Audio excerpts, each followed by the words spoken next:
Hello, fanbots, and welcome to another edition of Comics, etc. We got issues. Let's get right to it. I have good news and bad news, and it's all one thing. There is no Future's End today.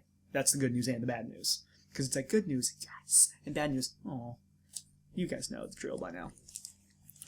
The first comic I want to review today, though, is Ms.Marvel issue 13. Now, if you don't know, I'm a huge fan of this series. It is fun, it's imaginative, and it's just lighthearted. Even in its darkest moments, it's lighthearted. But this new arc that's been started has a new creative team. They're focusing on an entirely new aspect of the story, and they're introducing new characters. Now let me go over those kind of point by point. The new creative team I'm not really a fan of. It's not my favorite, I like the old one better, but this one is still very good. Very, very good. So I have no real objections to it. The new arc, though, I am super pumped for. Now, Ms.Marvel is actually a Inhuman. She was exposed to some toxin or... I forget, I want to say necrogenic, but I'm pretty sure that's not it. It's Terrogenic! Terrogenic! But she was exposed to the toxin and she became a superhuman, and it turns out she became partly Inhuman. And so she's had some run-ins with the Inhumans, and Medusa, who's been running the main enclave of it, has been like, oh, we need her here, you should be here. She's like, man, I'm gonna do what I want. I'm gonna live with my parents in Jersey City. I'm gonna be awesome. And she has been. But in this issue, we actually start a new arc that gets to explore the Inhuman part of her. It sounds kind of deep and evil, but it's really just she's a superhero. This is her power. Pretty much, I love that. Now, the new characters in this. There's only one that was really introduced. One that was kind of a villain. They may come in. They may just be in the issue and be done. But the new character in this, I think, is a great addition. I don't think they're going to be staying for too long, but I like the fact that they're there. I don't know if they're going to go the cliche route with this character, but if they do, I'll be sad. But it'll make a bunch of sense. I mean, it's kind of a cliched character in its own sense, but it's one this story needed. So, Ms.Marvel issue 13 gets an 8 out of 10 from me. I highly recommend you pick up the series if you haven't already. It is fantastic. For my next issue that I'm going to be picking at is Southern Cross issue 1. Now, I hate to say it, but I don't have anything to talk about with this series. It's not that it's a bad series. In fact, it was actually really good. A lot of the visuals in it were astounding and just mind-blowing. Well, okay, that's really pushing it. Mind-blowing, not so much. This isn't Elektra. But, oh my god, this looks like it's going to be an amazing, amazing series. And I highly recommend you pick it up. But, like I said, there's nothing to really talk about. It's not that it's bland. It's not that it's, amazing. But somewhere in the middle of it right now. And I can see the story progressing and being really cool. But for a first issue, we've kind of just been introduced to a world, and it kind of hits a middle note. Not a low note, not a high note, just middle.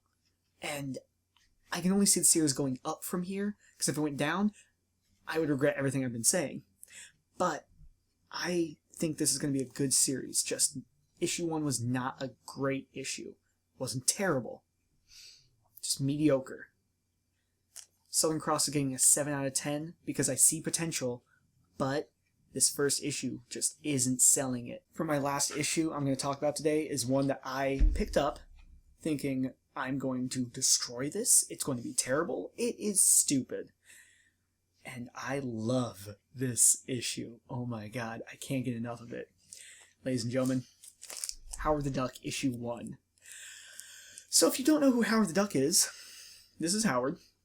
He's a duck. Pretty much, he got here through some weird, everything that happens in the universes of Marvel. I won't get into it, but I'm about to say it. He's the odd duck in the Marvel universe. I wanted to not say it. I could have gone with Black Sheep. I mean, I already made the duck pun. It has to happen. I'm sorry, guys. But this is an issue. This is a comic that I'm like, okay, it's gonna be either kind of humorous, but like so many duck puns, or it's gonna be like trying to take itself too seriously, or it's just gonna be like it. But no, my good sirs and madams, this is we're gonna have to bleep it out, bitchin' comic. We're probably not gonna have to bleep that out, but you know, sometimes you gotta bleep shit. Like shit, you gotta bleep shit. So, in this issue, we open up on Howard in jail. He did just whatever Howard the Duck does. I don't even know. But through the course of this comic, it just makes you laugh. It makes you look at all the different side characters in it that are in the Marvel Universe. It's just an amazing, amazing comic. And it's kind of weird that there's a part in this that actually tugs at your heartstrings. It's terrible, dude. It's amazing. Since I don't really have a lot to talk about with this issue aside from it being amazing, I'm gonna go straight to the number. We're giving it a score of 8 out of 10. I recommend you start picking up this series or bumming off a friend and check it out. This is a fantastic book, and I can't wait to see what happens next. Well, my Spanish galleons, that's it for the day. If you have any suggestions on what to read, always leave a comment below. If you like the video, you know what to do by now. So, we at Send More Robots are, and since that's the conclusion, you know what we do here. Remember who you are, what you are, don't cause any trouble out there in that world. And remember, if you ever get charged something, just remember, put it on your bill. Bye, bitches. That's how the dog